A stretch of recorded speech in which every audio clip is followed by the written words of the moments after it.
I never imagined that a single envelope could make me question everything I thought I knew about my family. The check arrived on a quiet Tuesday morning, tucked between a grocery store flyer and a utility bill. At first, I almost threw it away. At 68, my life had settled into a predictable rhythm. I lived alone in the small Ohio home my late husband and I had paid off years ago.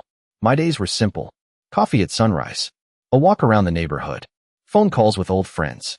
Nothing extraordinary. But that morning became the beginning of a story I never wanted to live. The envelope came from a federal tax office.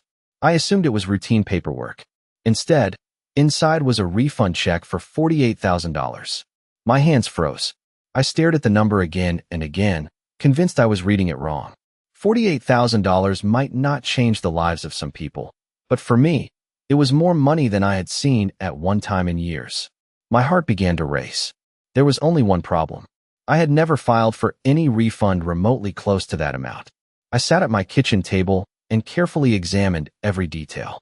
The name printed on the check was mine, Margaret Hayes. The address was mine too, but another name appeared beneath it. Vanessa Hayes, my daughter-in-law. For a moment, I simply stared.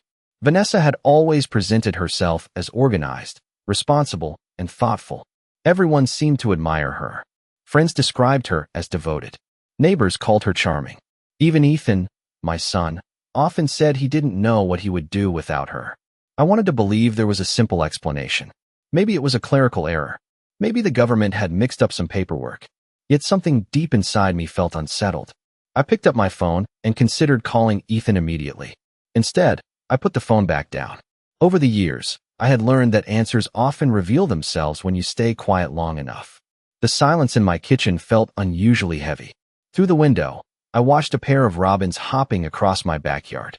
Everything outside appeared normal. Inside, however, a question had already begun growing in my mind. Why was Vanessa's name connected to a refund I knew nothing about? I carried the check into my living room and opened an old filing cabinet. For nearly 40 years, I had kept every important financial record: tax returns, mortgage statements, insurance papers. If there was an explanation, I intended to find it. Hours passed as I sorted through folders. The more I searched, the less sense everything made. None of my records matched the amount on the check. None of my previous filings suggested I should receive anything close to it. By late afternoon, sunlight stretched across the carpet in long golden lines. I leaned back in my chair, exhausted and confused. Then I noticed something I had almost missed. Attached to the refund notice was a reference number tied to a filing date from 18 months earlier. A filing date connected to paperwork I had never completed. My stomach tightened. Someone had submitted documents in my name. Someone had been using information that belonged to me. And for the first time, a possibility entered my mind that I desperately wanted to reject. What if this wasn't a mistake at all? What if someone I trusted had been hiding something from me for a very long time?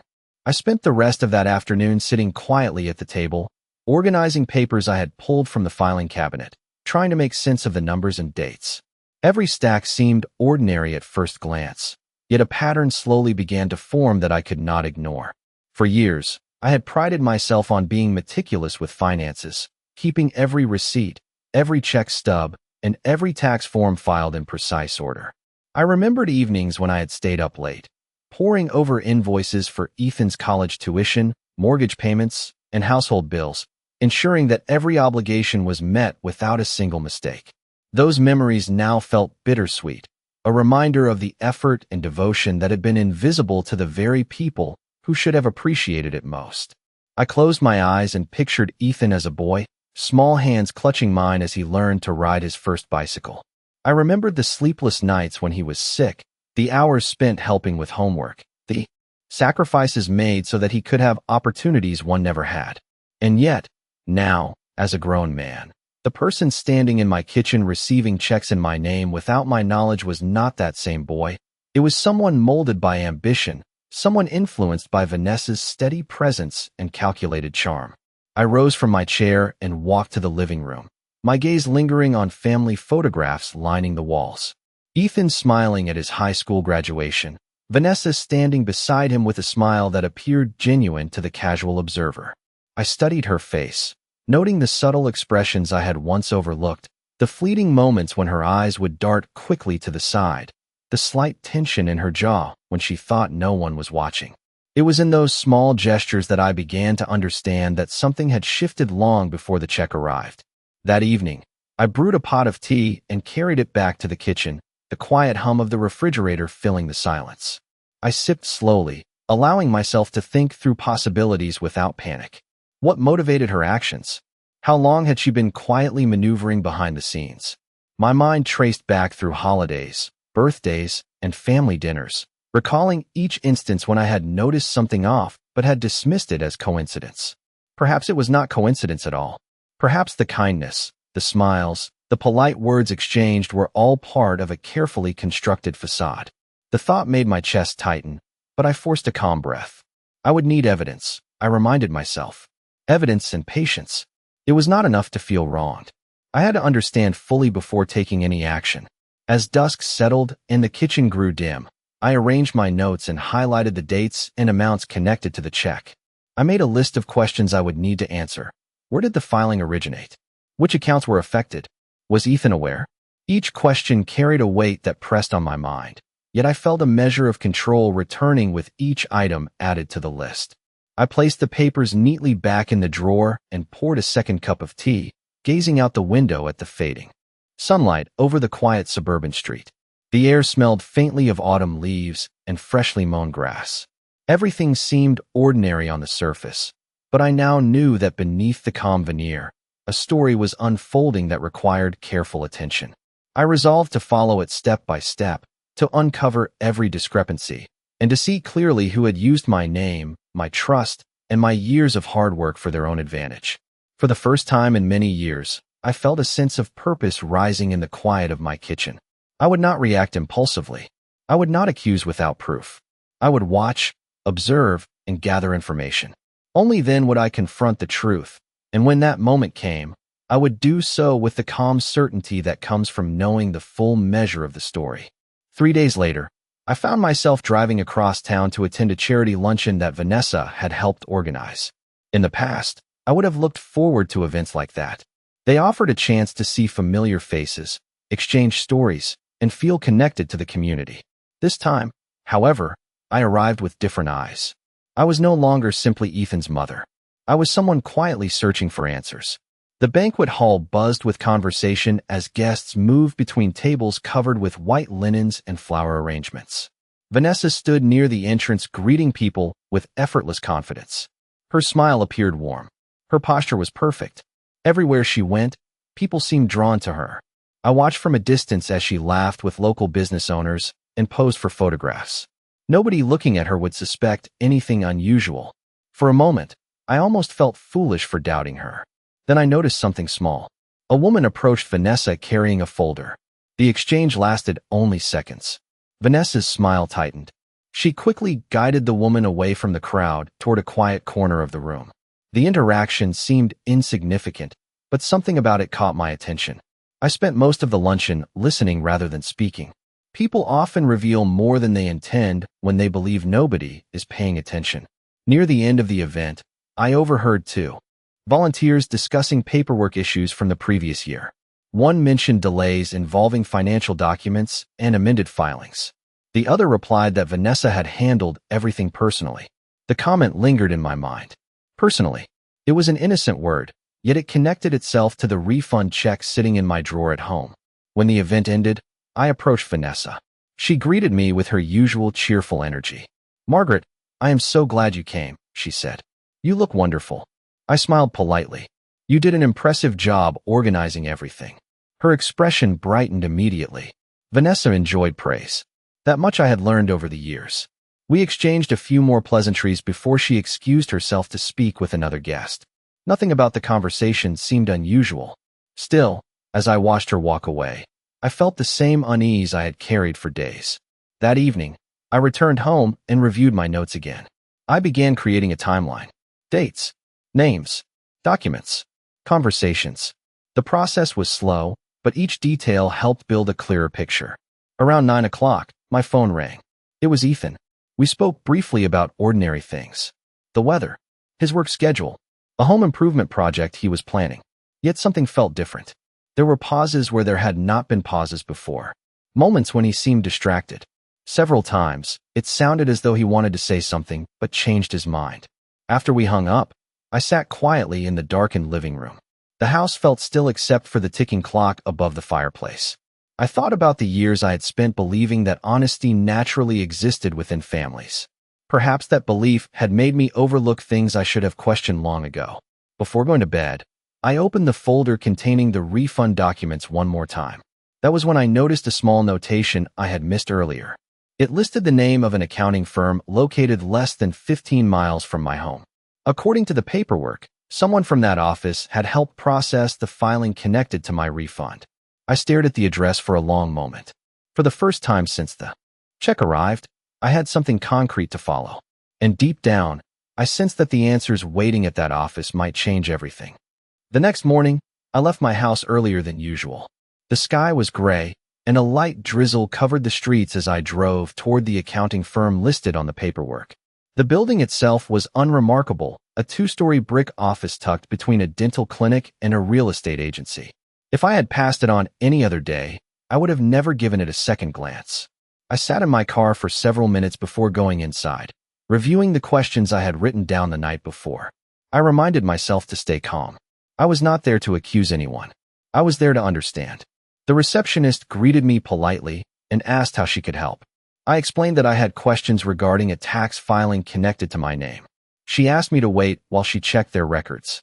A few minutes later, a middle-aged accountant named Thomas Reed invited me into his office. He seemed friendly enough, the kind of professional who had spent decades helping ordinary people navigate paperwork and regulations. After I showed him the refund notice, his expression changed. Not dramatically, just enough for me to notice. His eyes lingered on the document longer than expected. He clicked through several files on his computer and then leaned back in his chair. "Mrs. Hayes," he said carefully, "according to our records, this filing was completed about 18 months ago." My stomach tightened. "I never filed it," I replied. Thomas frowned slightly. "That is unusual." He turned his monitor toward me. There on the screen was my name, my address, my identification information. Everything appeared legitimate. Yet one detail immediately caught my attention. The contact email associated with the filing was not mine. I had never seen it before. "Who provided this information?" I asked quietly. Thomas hesitated. "I am not sure I can disclose everything without reviewing privacy requirements." I nodded. "I understand." He continued examining the file. After another moment, he said something that sent a chill through me. "The person who submitted the documents attended the appointment in person." I stared at him. "In person?" He nodded. "Yes. According to the notes, all required materials were delivered during a scheduled consultation." I knew then that this was not an administrative mistake. Someone had intentionally represented matters connected to my finances. Someone had sat in this very office discussing information that belonged to me. Thomas could not provide many additional details, but before I left, he printed several public documents related to the filing. I thanked him and returned to my car. Rain tapped softly against the windshield as I reviewed the pages. Most of the information was technical. Dates, references, processing numbers. Then I found something unexpected. Attached to one document was a signature authorization form. I froze. The signature looked remarkably similar to mine. At first glance, anyone would believe I had signed it myself. But the longer I stared at it, the more differences appeared. Certain letters curved differently. The spacing was slightly off. It was close enough to pass casual inspection, but not close enough to fool the person who had been signing her name for nearly 70 years. My hands trembled slightly as I placed the paper back on the passenger seat. Suddenly, memories began resurfacing. Small moments that had once seemed harmless. Vanessa offering to help organize paperwork after my husband passed away. Vanessa volunteering to update contact information on various accounts. Vanessa insisting that modern financial systems were confusing and that she could handle certain details for me. At the time, I had viewed those gestures as kindness. Now I wondered if they had been opportunities. Opportunities one had unknowingly provided myself. As I drove home through the rain, one realization became impossible to ignore. The check had not started this story. It had simply exposed it. Whatever had happened, it had been developing quietly for a very long time. And somewhere within those 18 months of records was a truth that Vanessa never expected me to discover. That evening, I returned home and set the refund documents carefully on the kitchen table. The room was quiet except for the low hum of the refrigerator and the occasional drip of rain from the eaves outside. I poured a cup of chamomile tea and carried it to the living room, sitting by the window as the city lights flickered in the distance. My mind revisited every detail from the accounting office, examining the signature authorization and the in-person filing. Each piece seemed meticulously calculated. I thought about Vanessa's visits, her reassurances, and how she had always positioned herself as helpful and competent. It was clear now that those visits were not simple acts of kindness. They were opportunities to establish control, to insert herself into places she did not belong. I traced a timeline with a pencil across a notepad, connecting events I had once considered minor. A phone call about updating contact information, an insistence on managing utility accounts, occasional notes left for me to sign without reading carefully. At first, these actions seemed innocuous. Now, when placed alongside the refund check and the signature discrepancies, they formed a coherent picture of deliberate oversight. I leaned back in my chair and closed my eyes, allowing myself to recall the sacrifices I had made for Ethan over the years. The late nights helping with homework, the extra shifts to pay for tuition, the constant attention to household finances. Each act of devotion weighed heavily against the subtle manipulations I was beginning to uncover. The contrast left a deep impression on me. It was not anger that rose, but clarity. I understood for the first time that true power does not always announce itself with loud gestures. Often, it resides in small, persistent acts performed under the guise of generosity and care. I opened the drawer and retrieved an old ledger, flipping through pages documenting every bill, every contribution, every check written on behalf of the family. My careful record-keeping now provided context and verification. If there was any dispute, these entries would speak for themselves. I noted that while Vanessa had accessed my information and acted without my consent, she could not erase the evidence of my diligence. A plan began forming in my mind. I would observe quietly, continue documenting, and gather every piece of information without confrontation. Confrontation was unnecessary and could compromise what I was learning. The rain outside slowed to a soft mist, and I felt a sense of patience settling over me. For years, I had prioritized Ethan's happiness and the smooth operation of family life. Now, I realized that protecting oneself quietly, strategically, could be just as important. I sipped my tea slowly, appreciating its warmth, and gazed at the rain-streaked windows, knowing that each step taken with care would bring me closer to understanding the full story. The quiet of the evening allowed reflection and planning, and in that stillness, I resolved to continue my observations. The answers I sought would come, piece by piece, and when they did, I would be ready to address them with calm precision and unshakable clarity. 2 days later, an unexpected phone call pushed the story in a direction I had not anticipated. The call came just after breakfast while I was watering the flowers on my front porch. The number was unfamiliar, and under normal circumstances I might have ignored it. Something told me not to. A calm male voice introduced himself as Daniel Brooks. The name immediately sounded familiar. After a moment, I remembered. Daniel had been a close friend of my late husband for decades. Before retiring, he had spent nearly 40 years working as an attorney. We had not spoken in several years. He apologized for contacting me out of the blue and asked whether we could meet for coffee. There was something in his tone that made me agree. That afternoon, we met at a small cafe near downtown. Daniel looked older than I remembered, but his sharp blue eyes had lost none of their attentiveness. After exchanging a few pleasantries, he became serious. He folded his hands on the table and studied me carefully. "Margaret," he said, "I am going to ask you a question, and I need you to answer honestly. Has Vanessa been handling any financial matters connected to your name?" For a brief moment, I said nothing. Then I told him about the refund check, the accounting office, and the signature authorization. Daniel listened without interrupting. When I finished, he slowly nodded as though confirming something he had already suspected. He reached into a leather folder and removed several documents. "I was not certain whether I should get involved," he admitted. "But after seeing some information recently, I felt I owed it to your husband's memory to speak with you." My pulse quickened. Daniel explained that a former client of his worked in financial compliance and had encountered irregular records connected to multiple filings. None of the documents directly accused anyone of wrongdoing. However, a pattern had emerged involving repeated use of family-related contact information, substitute email addresses, and authorization forms that raised concerns. My stomach tightened as he continued. One of the names appearing in those records was Vanessa Hayes. Daniel slid a page across the table. It contained a timeline of transactions and filings spanning nearly 2 years. Some entries were familiar. Others were completely new to me. The most troubling detail was that the activity extended far beyond the refund check.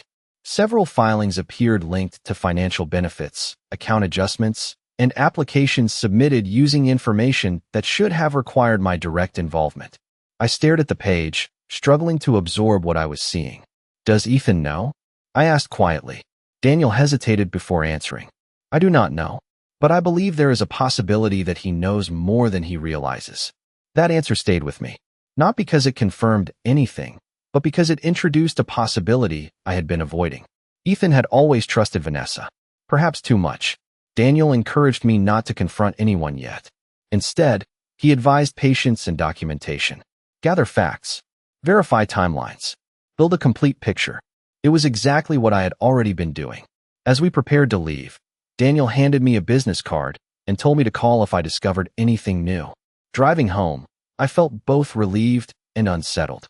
Relieved because I was no longer alone in my concerns. Unsettled because the situation appeared larger than I had imagined. The refund check was only one thread, and somewhere beyond the information Daniel had shown me was a secret that neither Vanessa nor Ethan expected me to uncover. For the next week, I followed Daniel's advice and focused on facts instead of assumptions. Every morning, I reviewed documents at my kitchen table, adding notes to the growing file I had assembled. Dates connected to filings, email addresses I did not recognize, authorization forms carrying signatures that looked almost like mine. The more information I gathered, the clearer one thing became. None of this had happened by accident. Someone had invested time and effort into building a system that operated quietly in the background. One afternoon, while organizing records, I noticed a payment reference linked to an online account. The account itself was not in my name, but several notifications had been routed through information associated with my address. Curious, I searched through old emails and paperwork. After several hours, I discovered something that stopped me cold. 18 months earlier, Ethan had emailed me asking for a copy of a tax document. At the time, I had not thought twice about it. He explained that Vanessa was helping organize family financial records and wanted to ensure everything was properly documented.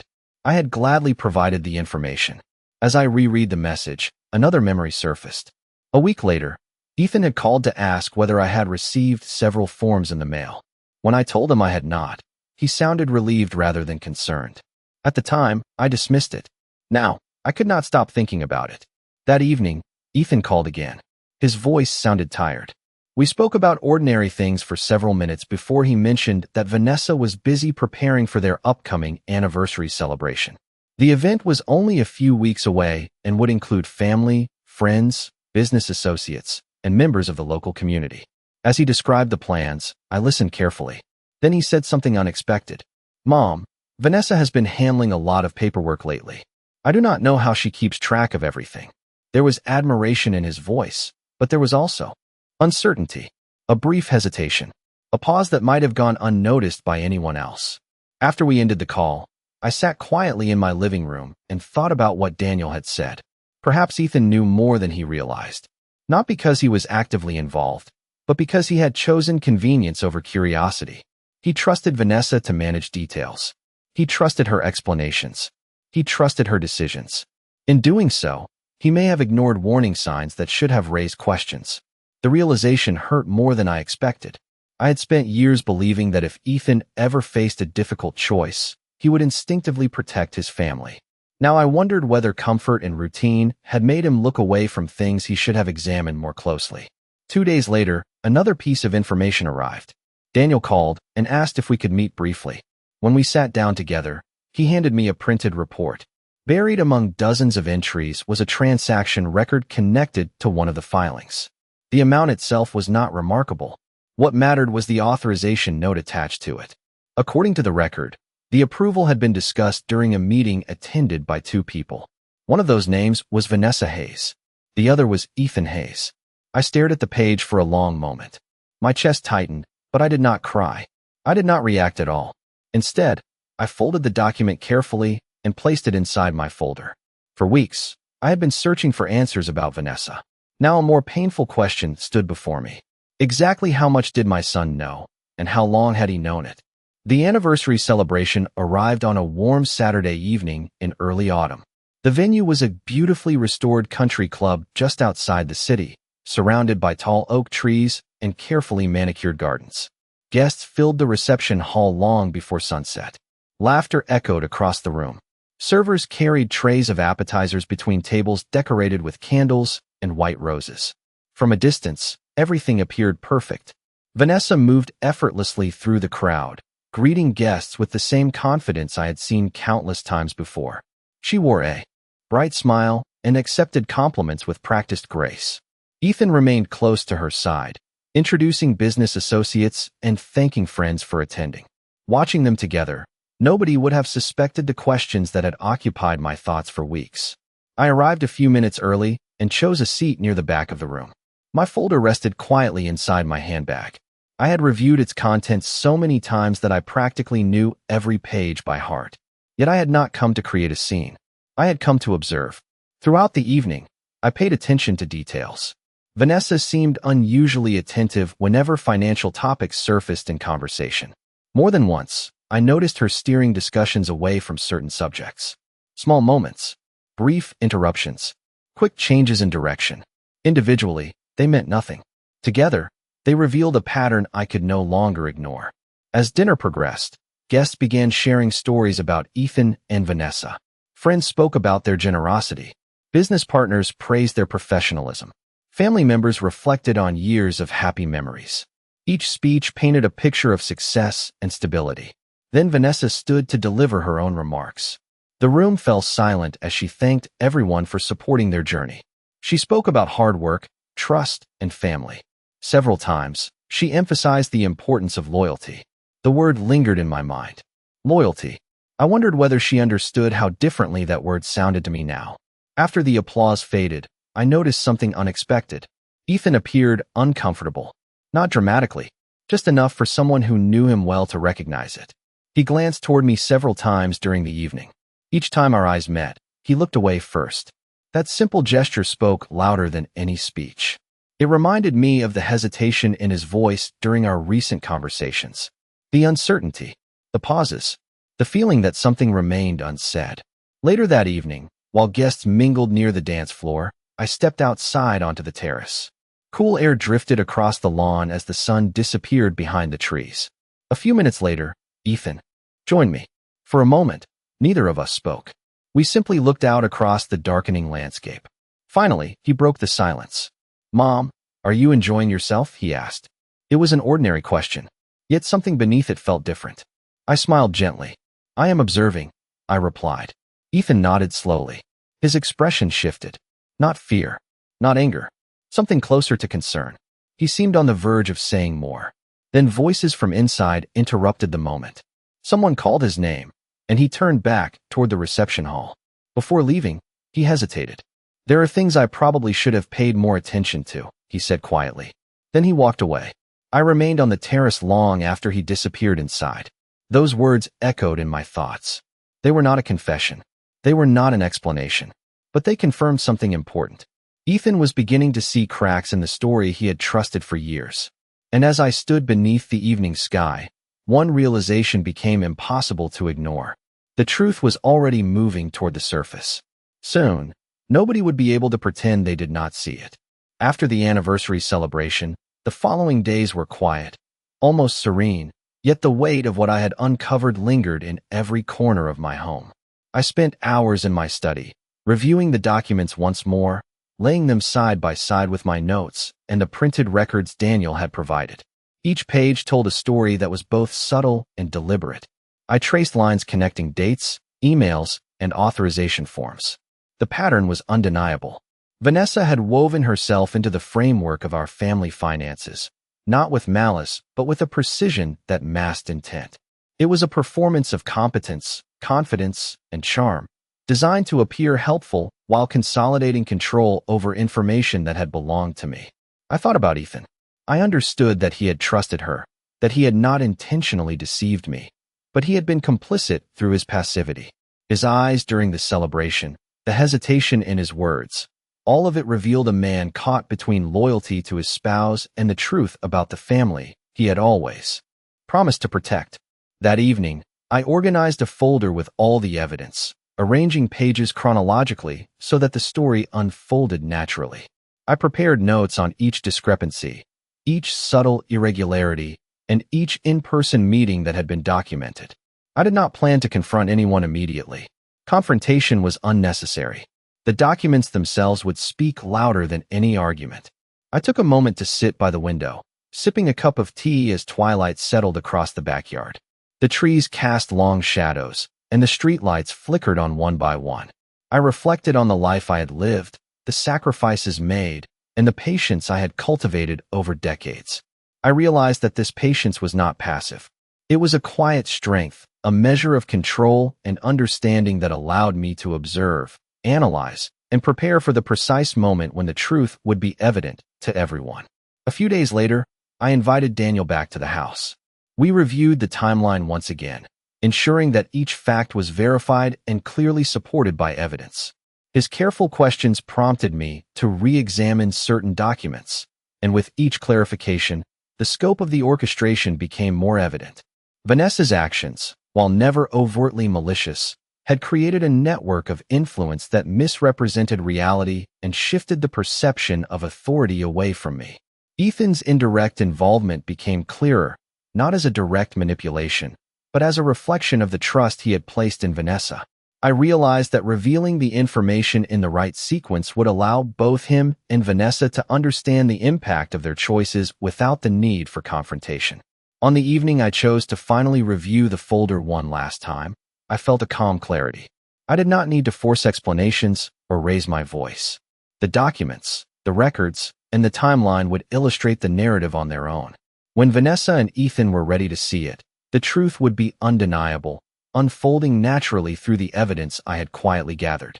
For the first time in weeks, I felt the tension of secrecy lift, replaced by the quiet power that comes from preparation, observation, and the certainty that the story I had long suspected would finally be visible to all, not through words, but through the careful presentation of facts that left no room for doubt.